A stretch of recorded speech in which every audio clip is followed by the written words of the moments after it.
"You're pathetic." That's what my granddaughter laughed across the table, wine glass in hand, while her brother smirked beside her. The words landed heavy, not because they were new, but because they were final. Pathetic. To them, I was a punchline, a background character in their glittering little lives. My name is Margaret Hayes, 78 years old, widow. I spent my life raising 2 generations, first my children, then theirs, thinking love was enough to keep respect alive. But love ages. Respect dies younger. The night air pressed against the windows, sticky with late summer heat. Cicadas buzzed in the trees outside. I had left a candle flickering on the porch, its glow stretching across chipped wood slats I'd painted myself 10 summers ago.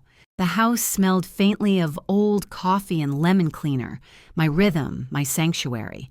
And yet, inside, the air was thick with cheap perfume, spilled gin, and their laughter. They weren't children anymore, though they carried their cruelty like toys. Ryan, 25, fresh from another failed rehab stint, poured himself vodka in one of my mason jars. His hands trembled, but his grin didn't. And Julia, 23, perfect hair, perfect nails, perfect lies. Her phone never left her hand. She angled it just so, capturing herself pouting over a glass of wine I had bought, in a kitchen I had built, in a house I had paid off with my husband's sweat and my own. "Grandma, smile," she teased, spinning the camera toward me. The flash stung my eyes. On her screen, I wasn't a woman. I was content. I didn't smile. Ryan staggered toward the counter, sloshing vodka across the wood I'd sanded myself. "This place is a dump," he muttered. "You should have sold it years ago, gotten us something better." Us. He meant himself. Julia didn't even look up. She was already editing her photo, adding glittering captions about family nights and blessed vibes. I leaned against the sink, my fingers grazing the cool porcelain, fighting the sharp tremor that ran through me. I had cooked them dinner. Roast chicken, mashed potatoes, green beans snapped fresh from the farmer's market. They ate without thanks, left bones and scraps scattered like they'd dropped in from another world. When I began clearing plates, Julia laughed again. Look at her. Still playing maid. That's when I felt it crack inside me. Not like a storm, not sudden, more like an old wooden beam finally giving way under years of weight. My chest tightened, but not from weakness, from clarity. I remembered my husband sanding this very table, his rough hands steady. I remembered the children, my children, eating off paper plates here when we couldn't afford real ones. I remembered the years I'd spent sewing, cooking, stretching every penny just to keep the roof above us. And now, my reward was mockery in my own home. "Don't glare, Grandma," Julia said sweetly, lifting her glass. "It gives you wrinkles."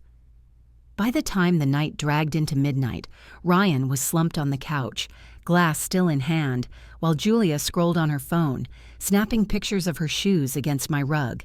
The room smelled of alcohol and stale smoke. I sat at the edge of the armchair, my fingers tight on the armrest. When Julia finally rose, she jingled my car keys in the air. "We're going out. Don't wait up." Something in me snapped sharp. "That's my car." She tilted her head, mocking pity. "It's just sitting there. You don't even drive at night. Consider it community property." Ryan pushed himself up, swaying, grabbing her arm for balance. "Let's go," he slurred. And before I could stop them, the door slammed shut. The house went silent. Too silent. The porch light flickered, its glow stretching across the driveway where my old Buick sat waiting like a loyal dog. Only now it was in their hands. I sat frozen, listening. The sound came sharp, a door slamming, engine coughing to life, wheels crunching gravel. My throat tightened. Ryan behind the wheel, Julia egging him on, my car disappearing into the night. Minutes stretched like hours. I stood by the window, arms crossed, the flickering candle outside burning low. Then came the sound I'll never forget. Tires screeching, a dull metallic crunch, glass shattering like ice.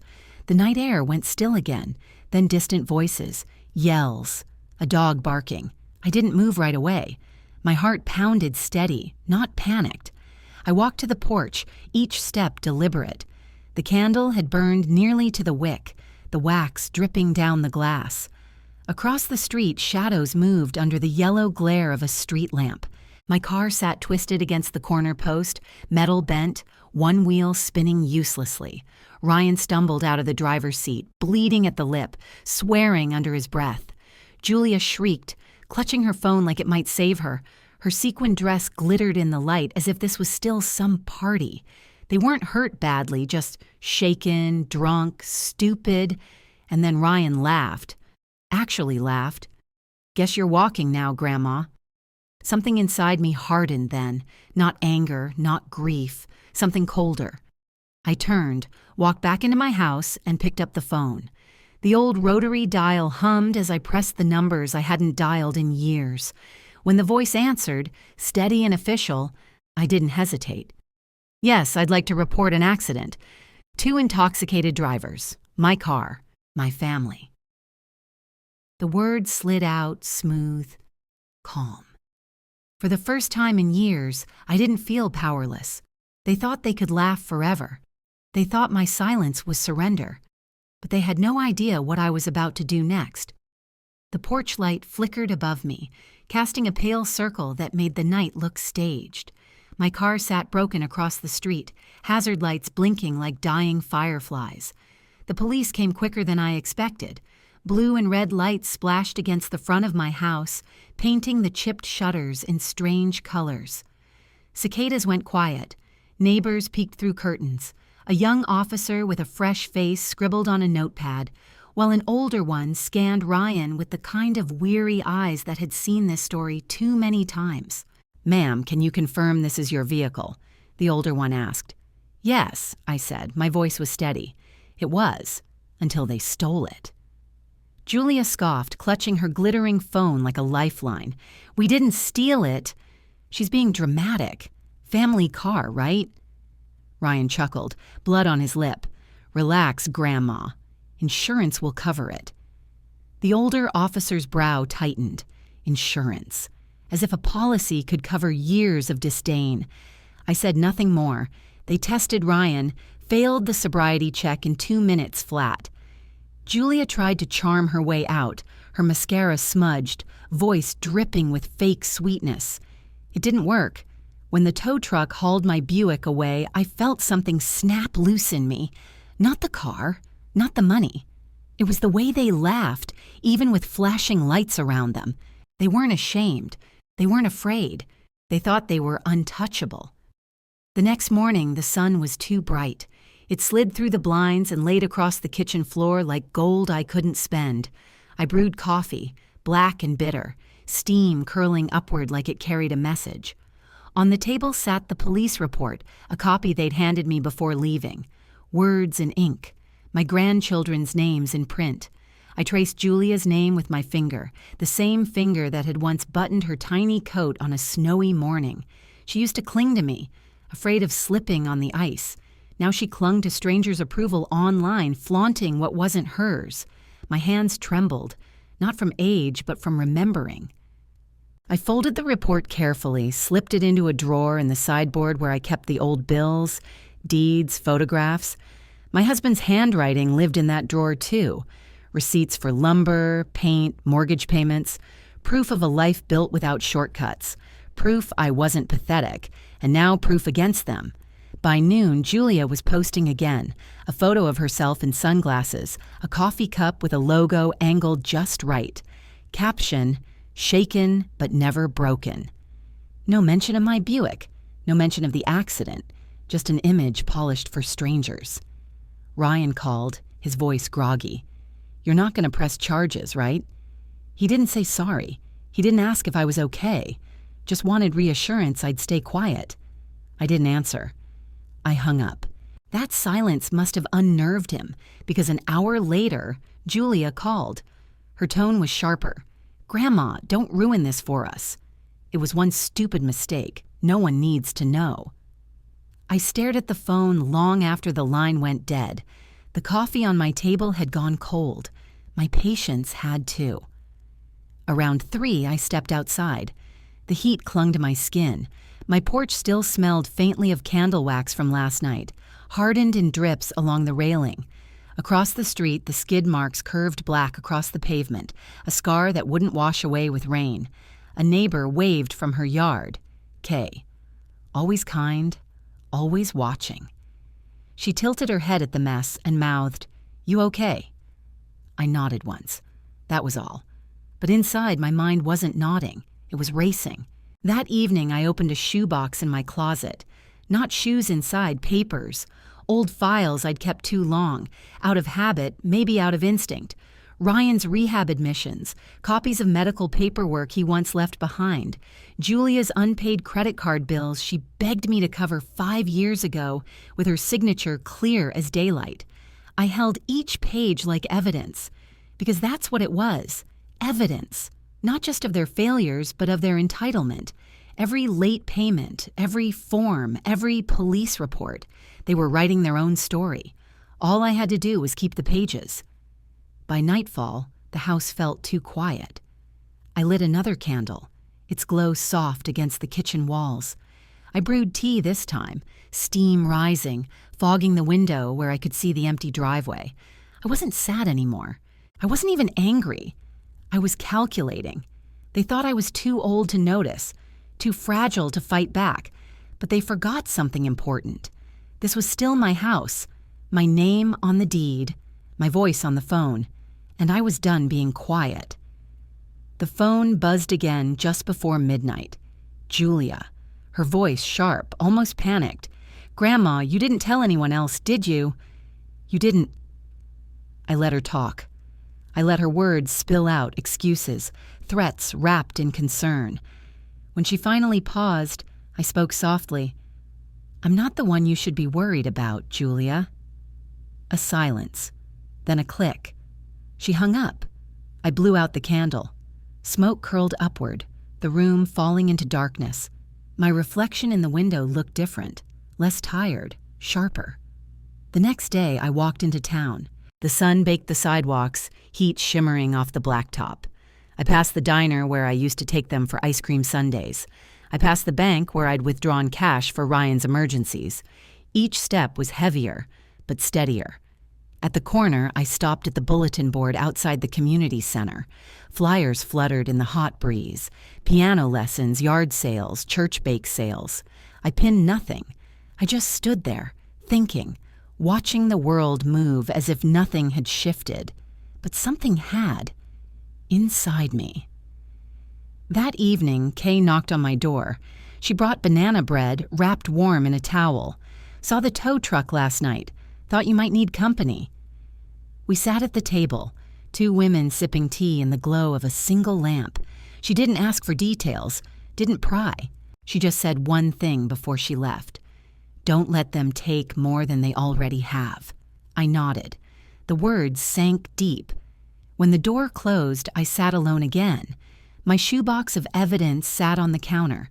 The police report lay folded beside it, and my tea had gone cold.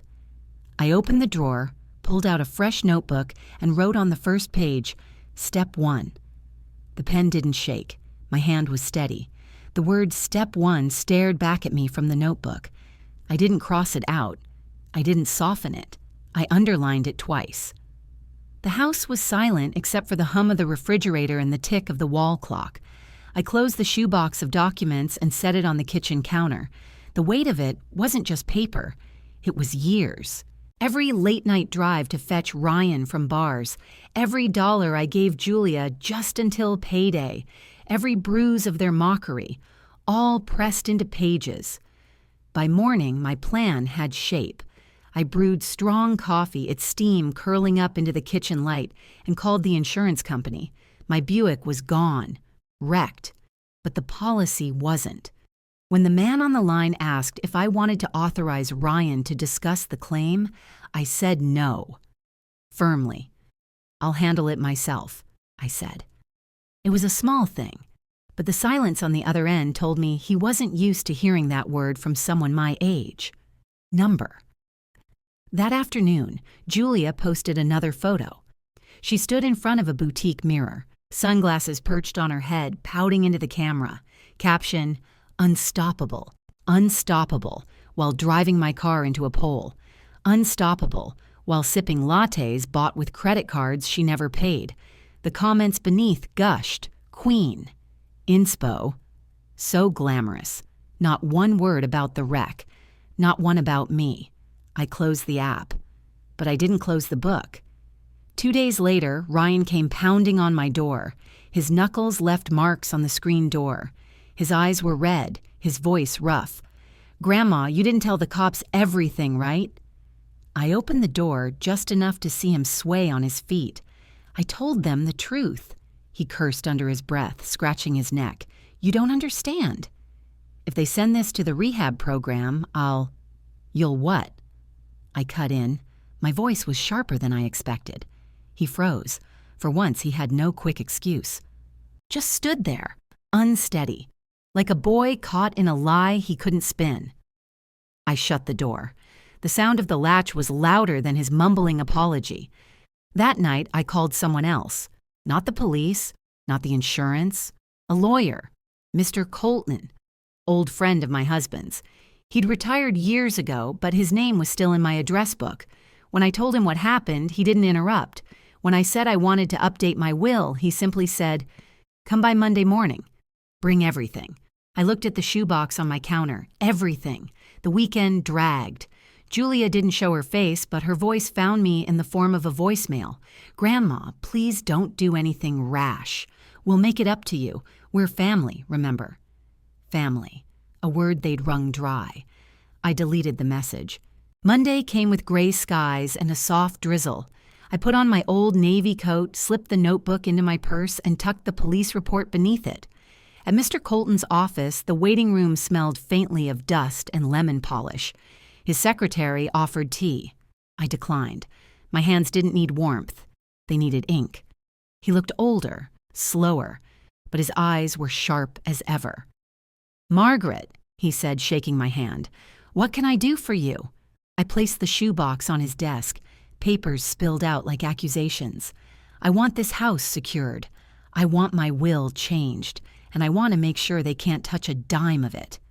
He raised his brows but didn't argue. He pulled out a yellow pad, clicked his pen, and began asking questions. Beneficiaries, executors, contingencies. I answered each one. Calm, clear, precise. When I left, the drizzle had stopped. The sky was pale, washed clean. That evening, Julia finally came by.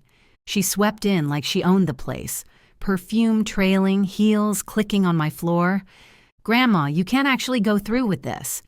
Everyone makes mistakes. You raised us better than to..." "To what?" I asked, standing straighter. "Face consequences."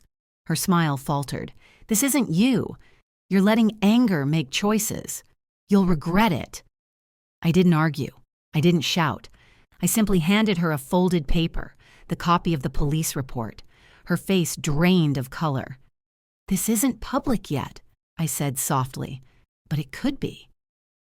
She opened her mouth, closed it again. For the first time, Julia had nothing to post, nothing to caption. "Good night," I said, and I closed the door. The next morning, my phone rang. Unknown number. When I answered, it was the rehab center. Ryan had missed 2 sessions. If he didn't return immediately, his case would be escalated. I thanked them. Hung up. Wrote it down in the notebook under step 2. I wasn't rushing anymore. I wasn't reacting. I was documenting, preparing, building. The first strike wasn't loud. It didn't need to be. It was a paper trail, a lawyer's file. A quiet door closed in Julia's face. They thought they could laugh off the wreck, pretend it was a mistake that would disappear like spilled wine. But mistakes leave stains, and I wasn't cleaning them anymore. That evening, I brewed tea, steam rising against the kitchen window. I lit another candle, wax dripping slow. Across the street, the pole they'd hit still leaned slightly, scarred with scraped paint. A reminder. The phone buzzed again, a text this time. Julia's words glowed on the screen. If you go through with this, you'll regret it more than we will." I stared at the screen until it dimmed. Then I wrote another line in the notebook, Step 3. And I knew exactly where it would land. The notebook stayed open on my kitchen table for 3 days. Step 1, Step 2, Step 3. The ink had bled slightly from the pressure of my pen, leaving grooves in the paper like scars that wouldn't fade. I kept the book in plain sight, a reminder, a promise. But sometimes I let them believe I'd stalled. On Wednesday morning, Julia knocked on my door. Her knock wasn't timid. It was sharp, rehearsed, like a woman entering a boardroom. She wore sunglasses even though the sky was overcast. In her hands, a paper bag with a bakery logo I'd never stepped foot in. "Peace offering," she chirped, sliding it onto my counter like she owned the space. Croissants, glossy and perfect, stacked in neat little folds. I looked at them, then at her. "You think this changes anything?" Her smile didn't reach her eyes. "It's not about changing. It's about moving forward. Moving forward, as if my Buick wasn't crushed, as if the smell of burning rubber wasn't still etched in my memory, but I didn't push her out. Not yet." I let her sit at the table, sip coffee she hadn't brewed, and talk about how family sticks together. I nodded, slow and quiet, while she mistook silence for surrender. That afternoon, Ryan called. His voice was softer, almost pleading. "Grandma, I'm back at rehab." "I'm trying. Don't ruin me with that report, please." The desperation sounded almost real. Almost. But I remembered him laughing, blood on his lip, calling me pathetic. Still, I murmured something non-committal. "We'll see." Hope flickered in his voice like a match in the dark. He clung to it. I let him.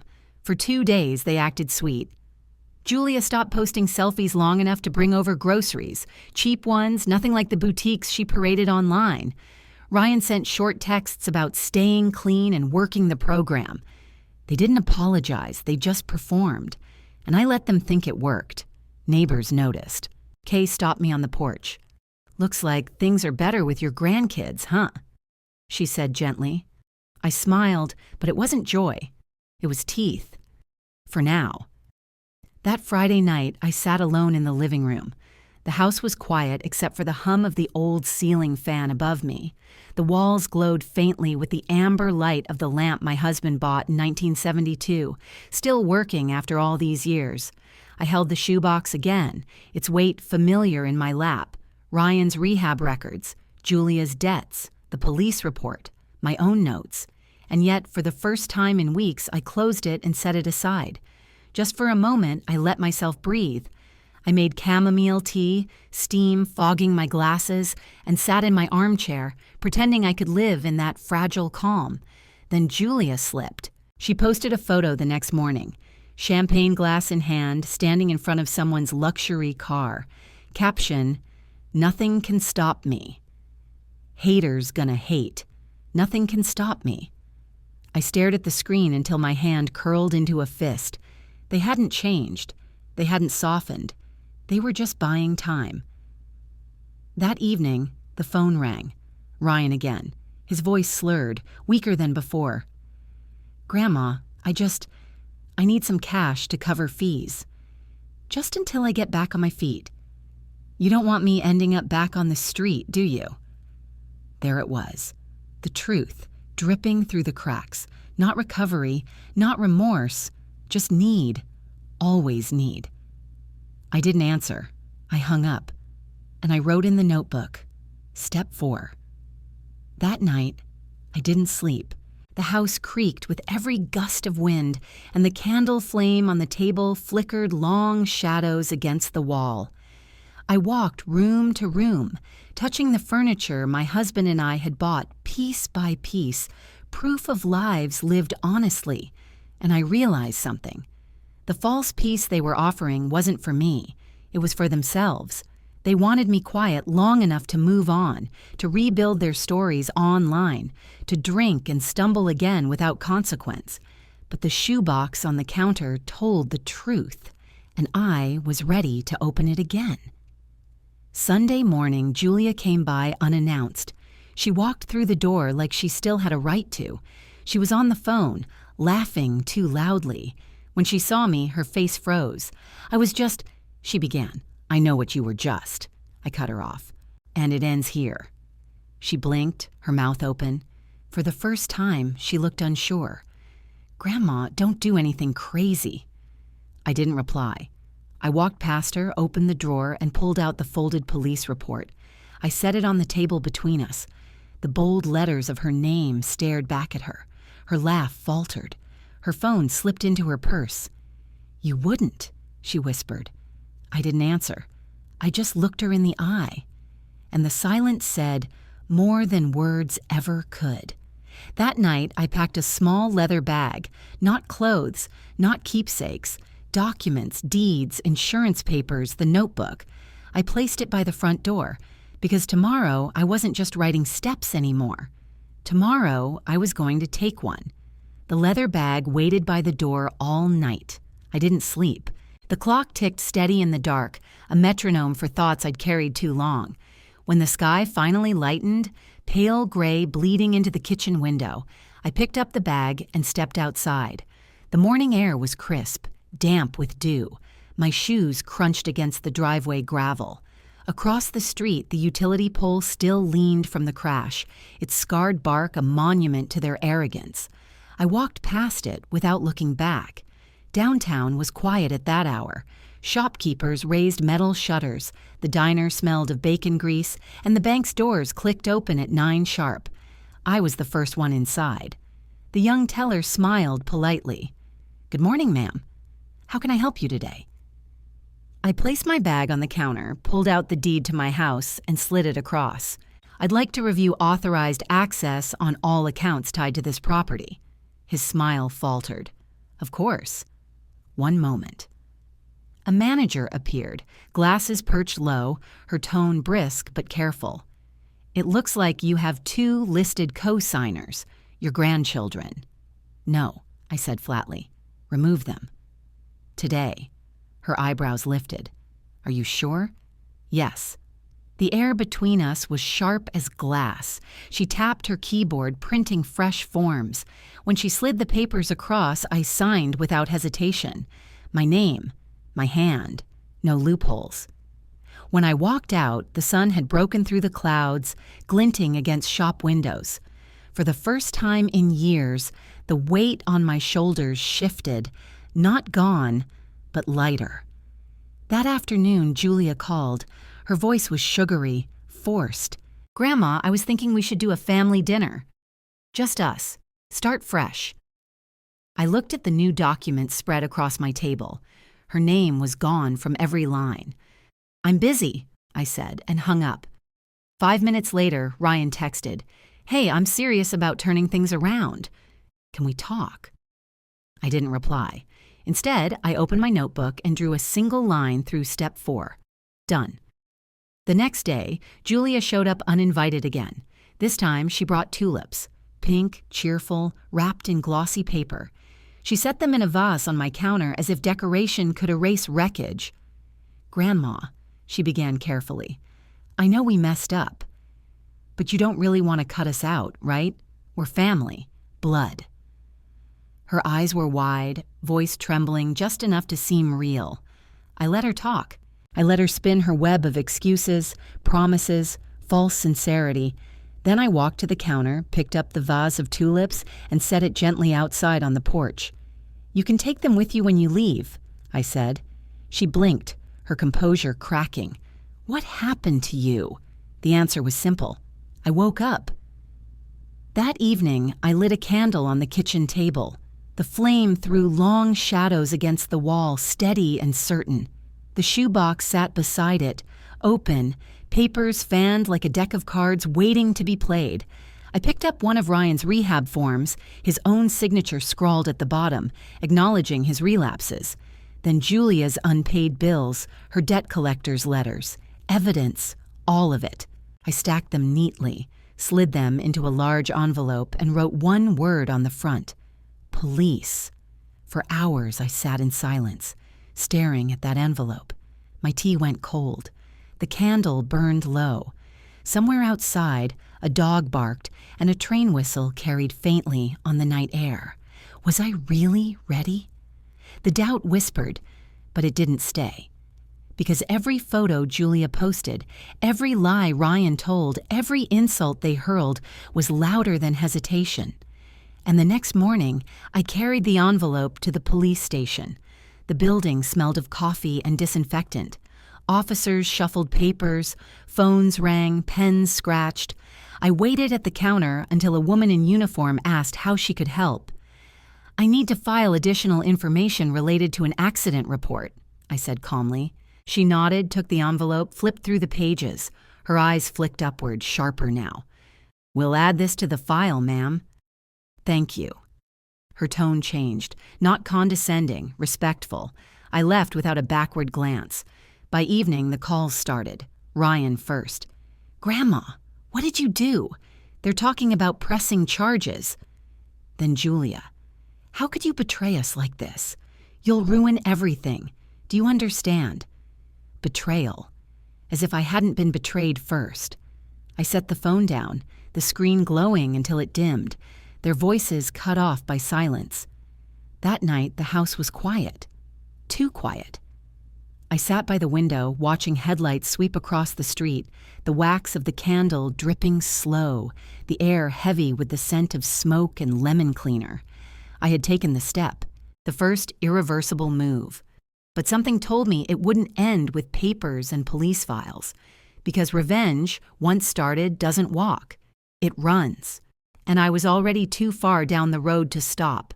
The calls didn't stop. By midweek, my voicemail was clogged. Ryan slurring apologies, Julia spitting threats, both circling like vultures pretending to care. I stopped answering altogether. Silence had more bite than words. But the silence wasn't empty. It was strategy. On Thursday morning, I sat at the kitchen table, sunlight cutting sharp through the blinds, laying stripes across the notebook. Step 5 waited blank on the page. I brewed black coffee, steam curling upward, bitter and grounding. I thought about all the times I'd softened, smoothed over their mistakes, told myself family was worth the bruises. Not anymore. I dialed Mr. Colton.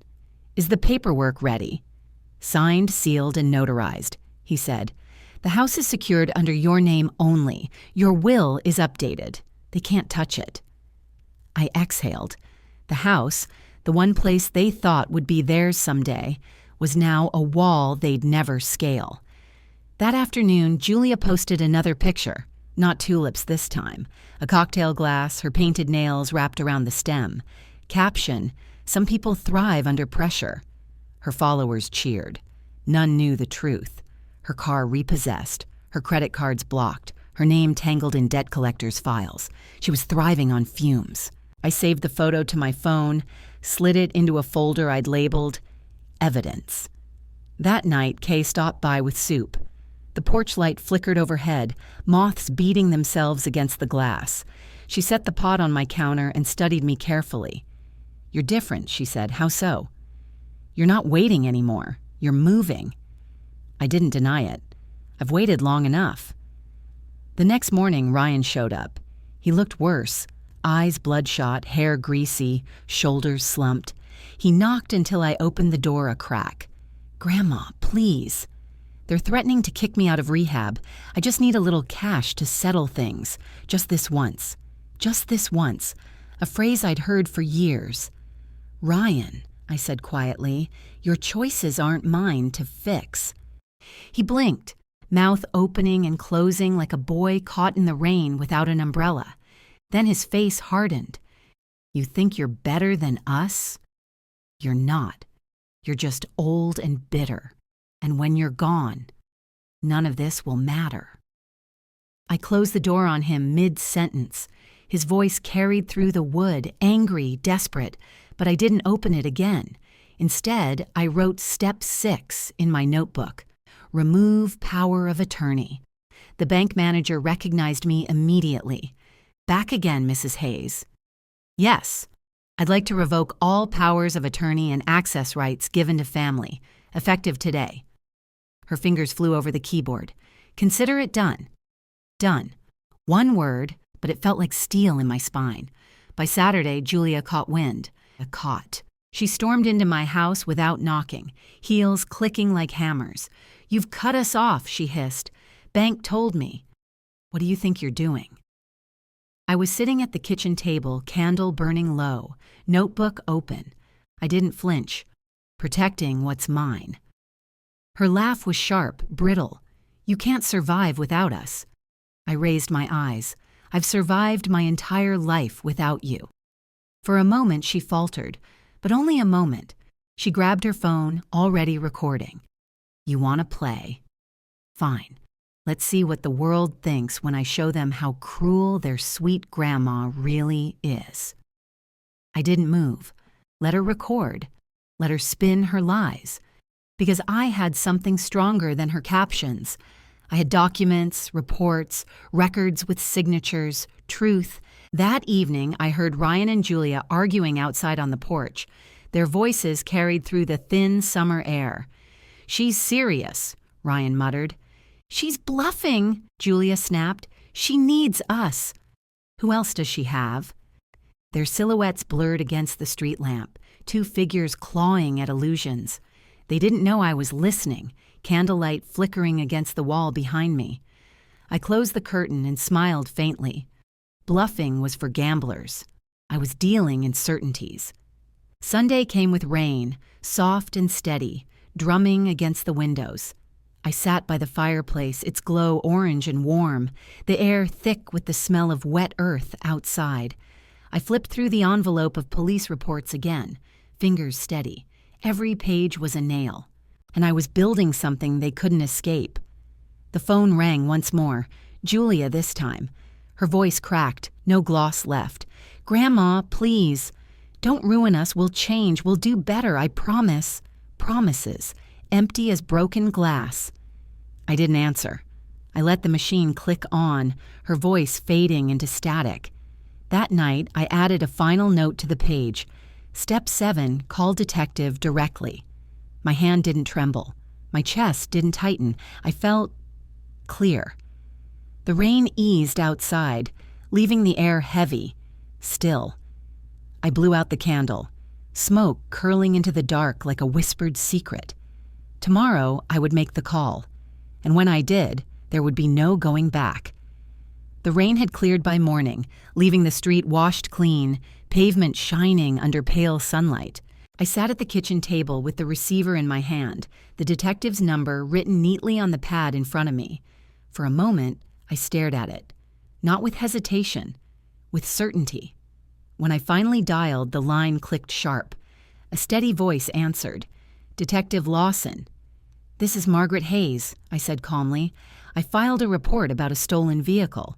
I have additional information and documents." There was a pause.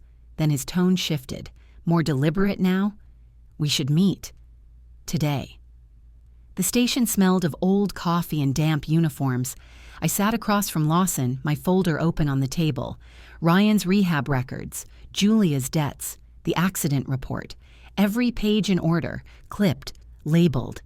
He scanned them, eyebrows tightening. "You've kept detailed files, Mrs. Hayes." "I've had to." He looked up, studied me.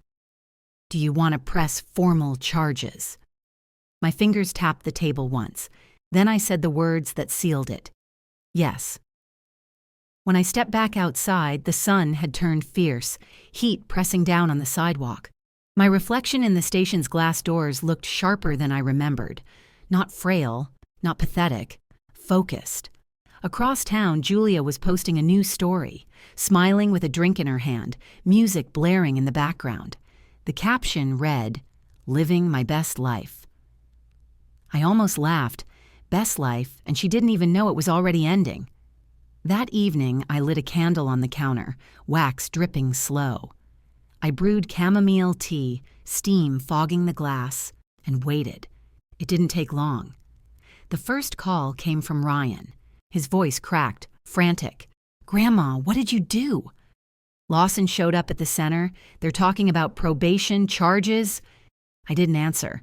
I set the phone down, his voice spilling into the empty air until it cut off. The second call was Julia. Her tone wasn't sweet anymore. It was jagged. "You're destroying us." "For what?" "A stupid car. You'll regret this, you old—" I ended the call. Silence was colder than any insult. Later that night, headlights swept across my living room wall. A car slowed in front of my house. I stood behind the curtain, watching. Ryan's shadow slumped in the driver's seat, Julia's profile glowing blue from her phone screen. They didn't come in. They just sat there, like children daring each other to knock on the haunted house door. Finally, the car rolled away. Their cowardice was louder than any confrontation. Saturday morning, Kay came by again. She brought muffins, cinnamon sugar still warm. We sat on the porch, the air thick with the smell of cut grass. "I heard sirens last night," she said softly. "Everything all right?" I looked at the muffins, steam rising. Better than all right. She studied me but didn't press. Some neighbors ask questions. The good ones wait for answers. That afternoon, I checked the mailbox. Inside was a thick envelope, confirmation from Mr. Colton, my updated will. My house secured. Every cent, every piece of land, every object with my name on it protected, and none of it going to Ryan or Julia. I carried the envelope inside, the paper heavy in my hand.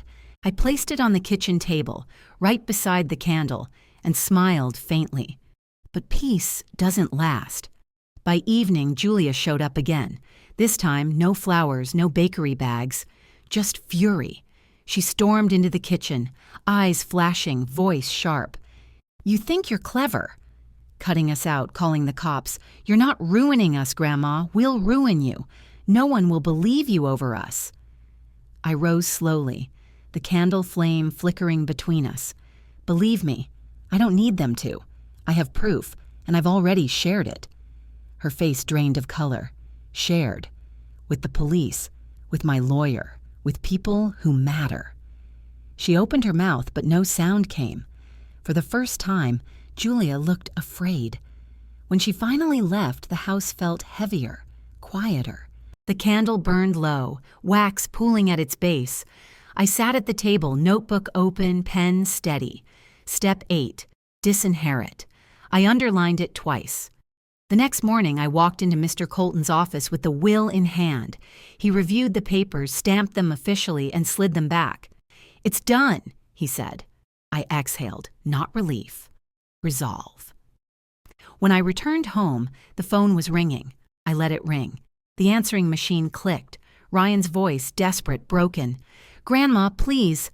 "Don't do this. We'll change. We'll do anything. Just don't shut us out."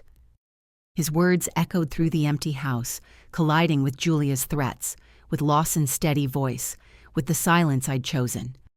I sat down, folded the will neatly, and placed it in the fireproof box under the counter.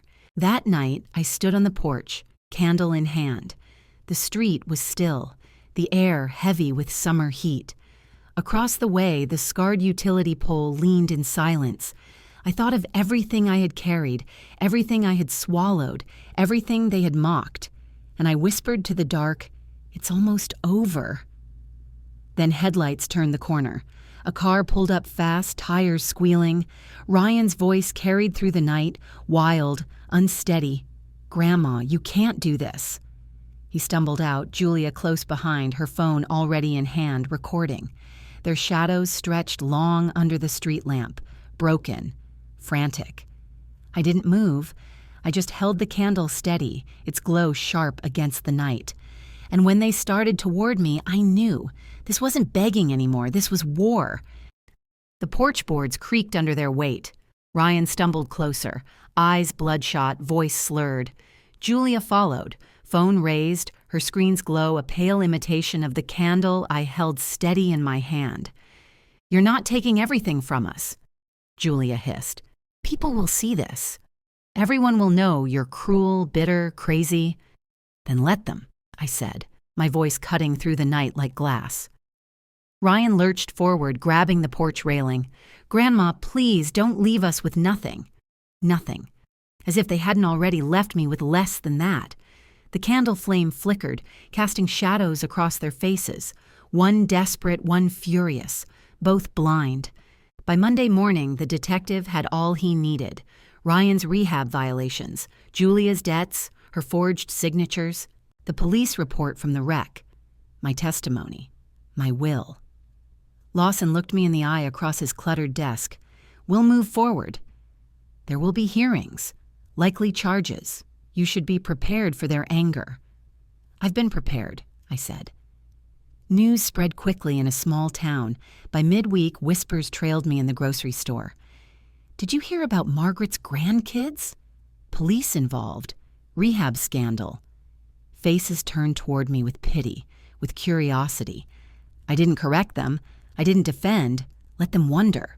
Let them whisper. For once, the story wasn't mine to hide. Julia tried one last performance. She posted a photo of herself crying, makeup smeared just enough to look raw. Caption, "Betrayed by family." Sometimes the ones you trust most cut the deepest. Her followers poured in sympathy, comments flooding with hearts and pity. But within hours, Lawson's press statement went live. Details, charges pending, evidence submitted. Her post vanished. Her account went silent. That Friday, Ryan was picked up outside a liquor store, probation violated, his name in the blotter for everyone to see. Julia tried to spin it, but silence from her phone was louder than all her captions combined. They thought exposure was their weapon. They forgot truth cuts deeper. At home, I sat by the window, candle flickering, tea steaming faintly beside me. The will sat locked away, my signature firm. Every cent, every inch of this house, untouchable. Kay came by with cookies, her eyes curious but kind. You've really done it, haven't you? I smiled faintly. I only finished what they started. But revenge never feels like victory. It feels like silence. The house was quiet, too quiet. I walked room to room, my footsteps echoing against the wood floors. No laughter, no footsteps, but mine. The photographs on the wall stared back, children frozen in time before they grew sharp and cruel. I paused by one picture. Julia at 7, frosting smeared across her cheeks, Ryan holding her hand as they blew out birthday candles. Their eyes were bright then, hopeful, unspoiled. I turned the frame face down. Some memories don't deserve the light anymore. The next morning, I went to the bank one last time. The manager greeted me with that brisk smile again. Ready to finalize the transfer? Yes. She slid the forms across and I signed slowly, deliberately. Beneficiary. Not Ryan, not Julia. Instead, a name that had been in my mind for months. Caleb Martin, Kay's son. The boy who had mowed my lawn all last summer without asking for a dime, who carried my groceries without complaint, who fixed my porch step when Ryan never showed. Kindness from a stranger's child, respect from someone who owed me nothing. The house, the savings, the land, every bit of it went to him. That evening, Julia showed up one last time. She pounded on the door, voice shrill, echoing across the quiet street. You can't erase us. We're your blood. This isn't the end. I didn't answer.